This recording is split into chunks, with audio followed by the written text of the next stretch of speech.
मत्स्य पालन और जलीय कृषि के भविष्य के लिए महाराष्ट्र से शुरुआत करें, मंत्री नीतेश राणे। मुंबई में प्रौद्योगिकी आधारित मत्स्य पालन प्रौद्योगिकी प्रदर्शनी का उद्घाटन।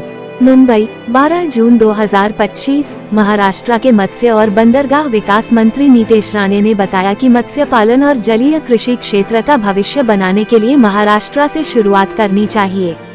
उन्होंने कहा, हमारे मुख्यमंत्री देवेंद्र फडणवीस के मार्गदर्शन में हम कृत्रिम बुद्धिमत्ता AI के उपयोग के लिए पूरी तरह से प्रतिबद्ध हैं। तटीय सुरक्षा के लिए ड्रोन तैनात करने से लेकर मत्स्य पालन विकास परियोजनाओं को गति देने तक हम AI नवाचार और तीव्र विकास का समर्थन करने वाला एक पारिस्थितिकी तंत्र बना रहे हैं।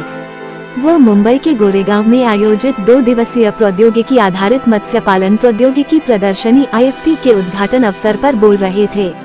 इस कार्यक्रम का उद्घाटन महाराष्ट्र के मत्स्य और बंदरगाह विकास मंत्री नीतेश नारायण राणे ने किया। इस अवसर पर महाराष्ट्र के मत्स्य पालन आयुक्त किशोर तावडे, साथ ही महाराष्ट्र, गुजरात, कर्नाटक और गोवा के राज्य मत्स्य पालन विभाग के वरिष्ठ अधिकारी उपस्थित थे।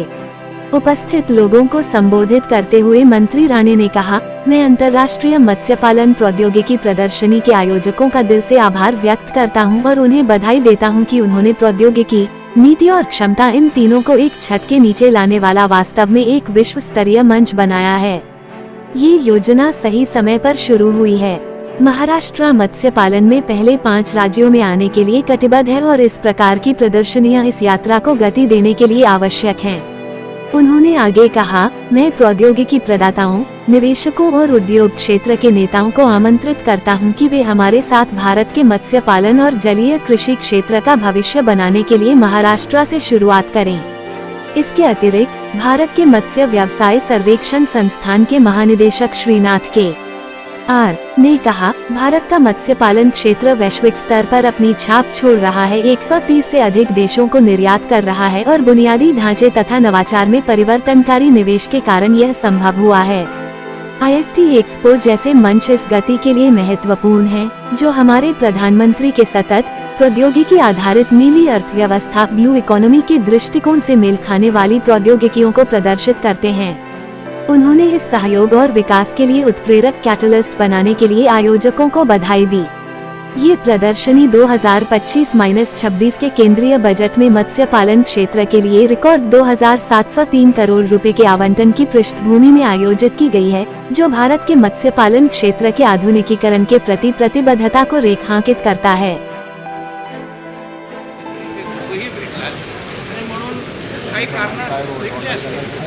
त्याच्यामध्ये असं काही वेगळा दृष्टिकोन बघण्याचं काही गरज नाही। आमच्या महाराष्ट्रामध्ये राजकारणाच्या पलीकडे पण संबंध ठेवण्याची प्रथा आहे। ते किती पत्रकारांना आवडते हे आम्हाला माहीत नाही, पण राज्याची प्रथा आहे की राजकारणाच्या पलीकडे आम्ही एक दुसऱ्याला भेटतो, एक दुसऱ्याबरोबर चर्चा करतो आणि घरगुती पण संबंध असतात। राजसाहेब आणि फडणवीस साहेब, राजसाहेब आणि राणे कुटुंब एक वेगळा संबंध आहे। म्हणून अगर दोघं भेटले असतील तर त्या महाराष्ट्राच्या संस्कृतीला आणि परंपरेला अनुसरून हिंदू राष्ट्राला हे जे काही हा जिहाद आहे, जे काही मानसिकतेचा प्रयत्न आहे, त्याच्यामध्ये लव जिहाद हा फार मोठा एक त्याच्यामध्ये षडयंत्र आहे। त्या इस्लाम राष्ट्र बनवण्यासाठी त्यांना प्रोत्साहन देण्यासाठी ते षडयंत्र आहे आणि त्याच्यामध्येच आमच्या या हिंदू बहिणीने आज आपलं आयुष्य गमावलेलं आहे। ह्याच विरोधात आम्ही हिंदू संघटनेने मोठ्या प्रमाणामध्ये आवाज उचलला, मोर्चे काढले, हिंदू सकल मोर्चे काढले। आमचं महायुतीचं सरकार, आमचं हिंदुत्वाचं सरकार, हिंदुत्व विचाराचं सरकार, आम्ही पहिल्या दिवसापासून आमचा निश्चय आहे ते लवकरच आमच्या राज्यामध्ये एक सक्षम आणि कडक असा धर्मांतर विरोधी कायदा आम्ही आणणार आहोत, जेणेकरून हे जे काही उदाहरणं तुम्ही देताय तिथे आमच्या हिंदू मुली भगिनींना आपलं आयुष्य गमवायला लागतं, ह्याच्या विरोधातच किंवा ह्याकडून संरक्षण मिळण्यासाठी लवकरच एक कडक असा लव जिहाद विरोधातला किंवा धर्मांतर विरोधातला कायदा आम्ही आणणार आहोत।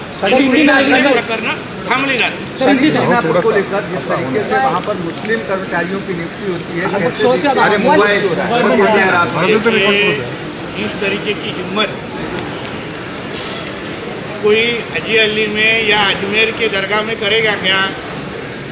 ये सब तरीके की जो हिम्मत ये हमारे हिंदू धर्मस्थलों के तरफ ही क्यों की जाती है?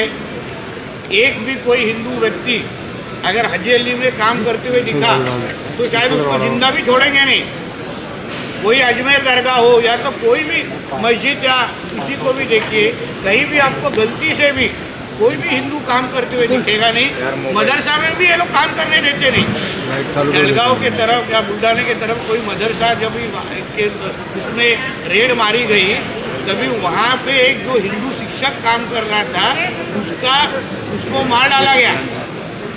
तो फिर यहाँ जब 100 के ऊपर हमारे शनि शिंगणापुर जो बहुत बड़ा लोकप्रिय हमारा धर्मस्थल है, वहाँ पे अगर 100 से ज़्यादा अगर कोई अन्य धर्म के लोग काम कर रहे हो तो तुरंत उसके ऊपर एक्शन लेना चाहिए, वो बंद करना चाहिए। इसका किसी को भी परमिशन नहीं देना चाहिए, क्योंकि अन्य धर्म के लोग हिंदू धर्म के लोगों के लोग उधर नहीं देते परमिशन, तो हम क्यों देना चाहिए? सर्वधर्म समभाव करने के लिए ये कोई किसी अब्बा का पाकिस्तान नहीं है, उधर जाके करो ना सर्वधर्म समभाव। हमारे इधर हमारे धर्मस्थलों जगहों पे मंदिरों पे हिंदू ही काम करेंगे और उसी तरीके का काम होना चाहिए। इस पर कड़ी से कड़ी एक्शन हमारे कल मुझे मैंने सुना है बहुत बड़ा हिंदू सकल मोर्चा वहाँ निकलने वाला है और उसी को सब तरीके की उसी का सब तरीके का समर्थन हमारे हिंदुत्ववादी विचार की सरकार जरूर करेगी। तो ऑपरेशन सिंदूर को लेकर जिस तरीके से हमारे फडणवीस साहब के संबंध तो सबके साथ है, अक्रॉस द पार्टी लाइन है। राज साहब को तो हम सभी मिलते हैं, तो उसमें अगर हम लोग राजनीति को छोड़ के अगर एक दूसरे को मिल रहे होंगे, कभी उनके शिव दर्शन पे मिलते हैं, आज कहीं ताज में मिल रहे हैं, कभी वर्षा पे मिल रहे, तो उसमें कुछ गलत नहीं है ना। आप भी पत्रकार लोग हमारे मित्र अपने चैनल को छोड़ के भी एक दूसरे को मिलते हो, तो हम सवाल नहीं उठाते नितेश सर, ये पांडे जी तुषार जी को क्यों मिल रहे हैं, है ना? IBN लोकमत और ABP माझा क्यों साथ में बैठे हैं, हमें नहीं पूछते। सर, तो आप ऑपरेशन मनसे और बीजेपी अगर अनौपचारिक इनफॉर्मल अगर मिल रहे होंगे तो उस पर भी आप झाला पाहिजे। त्या आजूबाजूच्या परिसरामध्ये पण मोठ्या प्रमाणामध्ये शिवभक्त आणि पर्यटक आले पाहिजे असं माननीय पंतप्रधानांची इच्छा होती आणि त्याचप्रमाणे आमचं सरकार आल्यात लोकसभा के बाद क्यों नहीं किया, उनको तभी EVM क्यों नहीं बुरा लगा। और मुझे लगता है इसके ऊपर करारा जवाब है ना हमारे देवेंद्र फडणवीस जी ने अपने लेख में दिया है। उन्होंने जो कुछ दिनों पहले जो एक किसी विषय पर राहुल गांधी को जो करारा जवाब दिया है ना, वो शायद कांग्रेस वालों ने पढ़ा नहीं रहेगा। पढ़ते गलती से भी पढ़ लेते ना तो ये आंदोलन करने का वक्त आया नहीं रहता। इसलिए जिन्होंने लोकसभा के बाद जो जल्लोश कर रहे थे ना, पाकिस्तान जिंदाबाद बोल रहे थे ना, वो आज आंदोलन क्यों कर रहे हैं, बहुत बड़ा सवाल है। राणे सर, मोदी सरकार में 11 साल हो गया। तीनों मारिया तो सिर्फ झाकी है, आदित्य अभी बात हो। नुकतेची मराठीमध्ये तर दिनू मोरेचं चौकशी ईडीकडे आज सुद्धा हजर आहे. कशा पातळीवर चौकशी? बघा असं आहे की ह्या आदित्य ठाकरेच्या नाईट लाईफ गँगनी खरं म्हणलं तर मुंबईला बर्बाद केलेला आहे। आज मुंबईतले असंख्य जे प्रश्न आहेत या नाईट लाईफ गँगच्या मस्तीमुळे आहेत आणि म्हणून डिनो मोरियाची चौकशी होणं म्हणजे मुंबईकरांना न्याय देण्यासारखा विषय आहे। आणि एवढंच सांगेन की डिनो मोरिया तो झाकी है, आदित्य अभी तक बाकी है। राणे सर